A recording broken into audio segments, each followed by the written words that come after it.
Hey, my name is Aaron Delisi and this is tutorial about the programming language control flow. Let me first show what is the control flow. This is the basic control flow. It is called if-else statement. Let me explain how it works. So here we have if statement and we have our condition. If this condition is true, then the program is going to execute statement 1 and statement 2. Otherwise, if this condition is false, then the program is going to execute statement 3 and statement 4. I transformed this example so we can run it.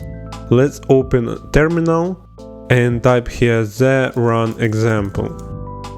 And we see that our statement 1 and statement 2 are printed. So if we now change this condition to be false and run again, then we see that our statement 3 and statement 4 are printed.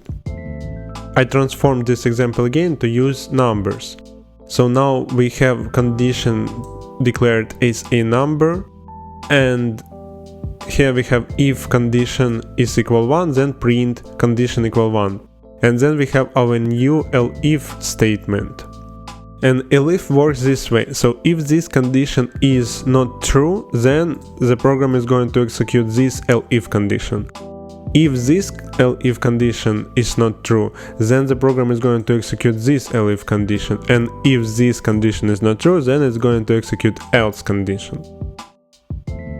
So let's see how it works. We run our example and we get condition equal 1, then we change it to 2 and run again, and we get condition equal 3, and now let's change to be 4, and when we run it we get condition is something else. So this is if, elif and else statements. But there's an edge case that you want to consider. Let me show you. In this example I did mutable value variable and I changed value depending on the condition, and then I print value variable. Now let's see how it works. So we run this example and we get value of 1. If we change the value to be 2, then it's going to be value 2, and if we change it to be 4, then it is going to be 0, because there's no for condition here. Now there's actually easier way to do this, and this is where the ternary operation comes in handy. Let me transform this example to use ternary operation. This is the simple version of our if statement. So here we have our condition, if statement and else statement. So what this construction is going to do, it is going to assign value of 1 to the value variable.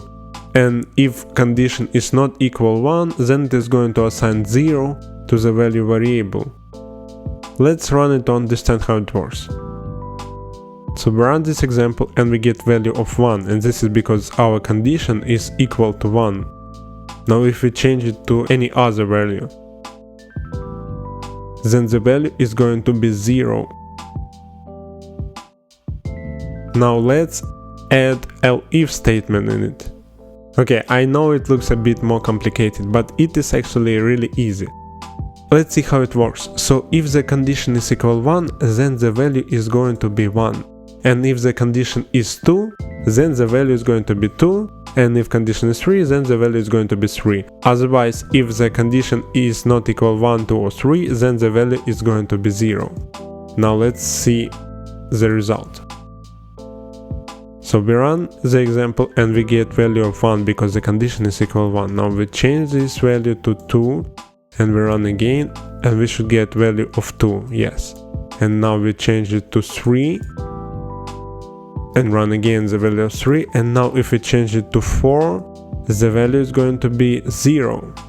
This is how control flow works in the programming language. Don't forget about Discord, the programming language server. See you soon.